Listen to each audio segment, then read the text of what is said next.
Alright guys, girls, we're back. Sorry about that small hiccup getting into the game. What's the hiccup? Specifically that. I want to give a big $10 shout out to Sick Matron. Says, thanks for your hard work. Well, thank you, sir, for your dedication and donation. But we're going to kick off this series, spawning the top left corner of the map. It's game number 2. He's down one at the moment. It's the red Terran, YoDa Prime. The bottom right as the green Terran. It's my Insanity's Jjakji. And kind of think about the whole Transformers thing, where like the Primes are like this line of Transformers that like are the leaders of the Autobots, and YoDa's like one of the many in line. You know, it's Optimus, then YoDa, then I don't know, everyone else. I get so just when it comes to good Terran players, I get particularly nerdy and particularly happy because it's not just Terran in general that I think is entertaining. Like we talk about TVT being a good matchup, but it's moments like what we saw in that last game where like YoDa was screwed from that drop beyond a question of a doubt, but he didn't try the silly moves. He went for his only option, his best bet for an all-in. It still didn't work for him, but he made the right moves, and it's always fun to watch that happen, even if it doesn't sadly work out for your favorite player. Yeah. I mean, everyone always... I remember when... Who was it? Oh, it was like Clutcher. Yeah, whoever was hosting was like, oh, this TVT, like it's going to be a day at TVT, so it's to be really, really long. And QXC was like, you haven't been watching TVT lately. Yeah, It's absolutely true. Like this, it's still the most like versatile in terms of like how long it'll go. You can't just be like, I don't know, like PvP back in the 4K days, you'd be like, okay, it's going to be a really short series and a best of 3, guaranteed. Nowadays, TVT, it's like, well, it could be really short, it could be really long, it'd be perfectly medium. 1 short game, 1 long game, and 1 medium game. Yeah, I really do kind of miss the days sometimes where you have like Hero Marine versus other European Terran, and it's like Marine Tank versus Marine Tank going on minute 30 of the game. But, well, this is about as mirrored as it gets. A little bit. You know, Joshy's reactor is like 15 seconds faster. Wow, you counted that, huh? Or did you just math it? I just guessed. Was I right? I have no idea. I'm not doing the math. Oh. Factory does come down both for players again. I was right! Wow! 32 to 47 right now. Nice. But I mean, like, this is what I'm talking about, like, when it comes to the matchup. It might be a similar opening. It might be the same builds. But so much of this comes down to, like, control, precision. I mean, it's so silly to write it off like that, but actually, I'm wondering, did YoDa... Okay, he actually got far enough in the SCV to confirm that that was the base. I wasn't sure if maybe he thought the Reaper was actually at home, or maybe he had just been scouting himself, but both players know where they spawned. Good. That is step 1 to a good Starcraft game. Well, not if you're, was it Baby Knight or MC, right? There's that Whirlwind game back in the day. There's another instance of it too, I think on Frost, but I think both times with Baby Knight where 4-player maps were scouted fully and nobody was revealed. Oh, I know what you're talking about now. Yeah, I think I remember that game. I think it was a game versus Adrian. Well, anyways. Those were always funny. I thought you were going to talk about like games like Select where he guessed where his opponent was and it's like completely wrong. And I was like, well, it's good games, Rifkin. Yeah, Select has had instances where Foxtrot Labs comes to mind versus Scarlet for the IEM qualifiers. Exactly. Sad to see, like, speaking of that guy, I wish we'd see him more. He was always a fun guy to cast. His personality carried him through. On Twitter recently, so he's not dead. Confirmed. Nice. Yeah. It's always nice to hear. Yeah, it's a lot of players that have kind of gone out of the spotlight I do miss. Golden going to Korea doing the army stuff is a really big heartbreak for me. And oh well, I'll get nostalgic about it later. This Reaper is not going to get too much of a scout off. Joshy's positioned a lot of the Marines to see this coming. Oh, trying to hide him. Oh, that's so cool.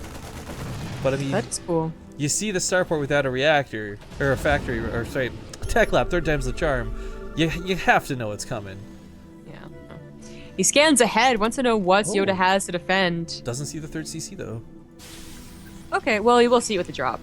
He's gonna try, I think, because, well, he didn't see any units, actually. That's always a little bit bold. But you know what he did see is that there was no Banshee. The tech lab was not on the starport. And in that case, I feel like, you know, it's easier to do damage without a Banshee. The Banshee is almost guaranteed not to die unless there's like some, you know, good, really super good micro from the Marines. And as long as you have the medevac and there's no Viking, you're always able to get up and away from like their own Hellions and Marines. Widowmine does drop here. I mean, the Hellions are already here though. I don't know that much damage. It's a shame he didn't get off on the Hellion. That would have been a big boon for this. Because, of course, to the Viking here, there's a big clock on him getting out of the base, and he's barely going to boost away.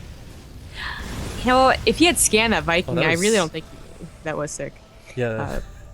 I really don't think he would have gone for that drop. I mean, with the Viking in position, as it were, yeah. It's too bad. I guess the scan didn't see that. He does get away. I don't know how. I really don't think he should have, but gets away with the medevac and a couple Marines. YoDa going for a mech. What's all about the mech today? I don't think this is a horrible choice, but I've definitely, even prior to like his recent hot streak, I've seen Jjakji conquer mech no problem. In fact, I've seen him use his own mech no problem as well. He's playing bio, of course, this game, but I'm just saying this is not a scenario where I think he's going to be sideswiped by a tech path. It's not like mech is unfamiliar to him. So for YoDa's sake, you better hope he's got something in store, because if he's just hoping that mech will, you know, out Hellion Jjakji, it's not going to work. He might. I mean, there's always a small chance that you can surprise your opponent when you go mech.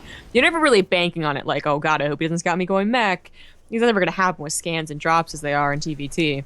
But there is a chance that they'll just assume you're going to go for Marine Tank, and they're only going to get Marine Tank, and then you come forward with 8 Hellions, and you demolish the Marine line.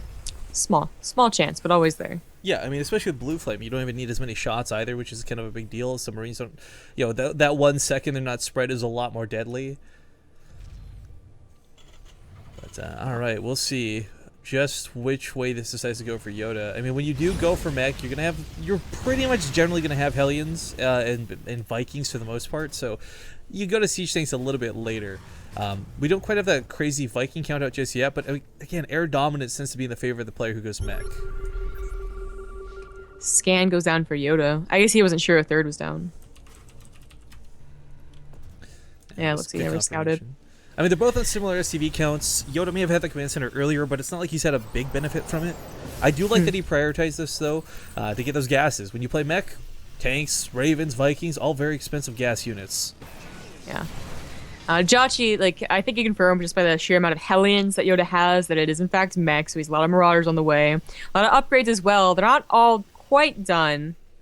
So the Hellions, I mean, they could run into the third. I don't think that's really going to be worth it with the tank sieged up right there. Or unsieged. Oh, no. Well, now it might be worth it. There's a little bit of a weird... It's not a wall. It's like a pattern off to the right of supply depots. What would you call it? You know, I just had one of those moments where you're like, I am a naive Starcraft 2 player. In however many years I've done this, and I play mech all the time, for those who don't know, as horrible as they may be, I never really noticed that Hellions get the little blue flame, like, as the tip of the burner, so to speak, until just now. I don't understand. Like a visual representation of it being blue flame. That it's actually blue? No, but like you see when they're not attacking, like I've just never noticed that the little burner on top turns blue. I don't know. Oh. Usually at that point of the game, you're busy doing run-bys. You're not staring at your own Hellions, right? Speaking of which, 2 blue flame Hellbats do get into the natural. The SCVs were pulled, and not a lot's going to die from this, but without medevac gone, they have to be taken care of. Maybe full spec in a little too soon. I don't know. Yeah. Stacking up the SCVs. I like that. Barely doesn't get a devastating shot off. Oh my god. YoDa was producing a medevacs around this, though. The scan, I don't think you should drop there, Jjakji. Yeah, he's like, nope. But with YoDa having his own medevacs and Hellbat drops being just really good on top of the army, Jjakji can't really break YoDa. He could try. Maybe he'd trade out really well. But doesn't. Well, maybe he will. I don't know. A point defension is going to make the Marauders a lot less effective. Yeah, but the Marauders, effective or not, they're necessary when it comes to the fight. Big shots going off. The point defense actually get focused by the Marines. That was kind of a cool move out of Jjakji to start that, but he's going to just pick up and drop directly on top of the tanks. There's too many Hellions to do this. Turns around immediately. Nope. Loses one of the medevacs. And while this attack is not over, it's definitely stopped on the front lines. Yeah. So, you see where it's kind of like, you know, should he really try and attack into that? No, maybe not. He tried. It wasn't so bad. Like, I think, you know, with how slow mech is going across the map, he'll be able to just barely be able to defend, but it wasn't the greatest. Drags the Hellbats on top of the bio. That works out so good at just spinning that out. The Marauders barely get out of that alive. Marines all died, of course, immediately. That blue flame versus light. But that's why you go Marauders. They can take the hits. It's not about dealing the damage so much as it is that they can stay alive and fight. Jjakji has to make sure that these tanks are going to get a really great position. A couple of tanks of his own will hold the line. His production's starting to get up there, and his upgrade's starting to get up there as well. 2-2 on the way. But YoDa is he's in a very comfy position. He's on 4 bases. He doesn't have to worry about drops. It is a bit of an awkward standoff, though. For Jjakji's sake, if he charges forward with this, it's very easy for YoDa to just drag those medevacs and again do that same move with the Blue Flame Hellbats. But at the same time, if Jjakji's sieged up, he's not going to let him do that. So it's the push out of YoDa. Jjakji has got to turn around. He scanned fully and entirely, though, revealing this. Coming to Simon from the north side. We'll see if he's able to pick off enough of these tanks. The bio's not quite spread enough. He's going to stim forward, but those Blue Flame Helmets come into play. Can the tanks from Jjakji hold? Because YoDa's going to have so many more. I think all of Jjakji's tanks were not focus firing YoDa's tanks, which probably would have been better than those Hellbats they were attacking. And that's the problem. Hellbats light units with a lot of health. They can take tank shots. But if he can get that bio spread out enough, I mean, if the Hellbats go down, the tanks fall pretty quickly to Marauders and Marines, but it's just not enough. And I think YoDa has clinched this game, ties it up 1-1, and sends us to the ace match. You know, out of every group we've cast, for not just this tournament,